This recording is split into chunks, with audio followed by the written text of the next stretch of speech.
Hi friends, இது அஸ்பதி Avantika channel. குழலப்பம் செய்ய போகிறேன். குழலப்பத்துக்கு பச்சை அரிசியை இடியப்ப மாவுக்கு பொடிச்சு இது மாதிரி பொடிச்சணும். பொடிச்சிட்டு லைட்டாக வறுக்கணும். நான் இதில் பொடிச்ச மாவு சேர்த்துருக்கேன்.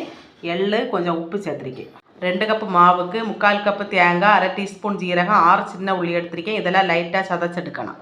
சதைச்ச தேங்காய், ஜீரகம், சின்ன உள்ளி இதை எண்ணெய் சேர்க்காமல் லைட்டாக வதக்கி வச்சுருக்கேன். இதை மாவில் சேர்க்கணும்.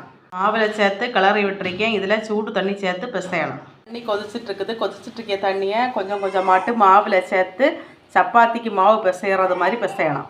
மாவு பிசைஞ்சிட்ருக்கேன். மாவு பிசைஞ்சு வச்சுருக்கேன். சூடு ஆறுனதுக்கு பிறகு பூரிக்கு பரத்தியது மாதிரி பரத்தணும். இதில் மாவு சேர்த்து பரத்தக்கூடாது, எண்ணெய் சேர்த்து பரத்தணும். பரத்தி வச்சுருக்கேன். பரத்தி வச்சுட்டு குழல் ஷேப்பில் கையால் மடிச்சு எடுத்துருக்கேன். எல்லாத்தையும் பரத்தி குழல் ஷேப்பில் மாட்டியாச்சு. எண்ணெயில் பொரிச்சு எடுக்கணும். சட்டியில் எண்ணெய் காய வச்சுருக்கேன். எண்ணெய் காஞ்சிடுச்சு, ஒவ்வொன்றா போடலாம்.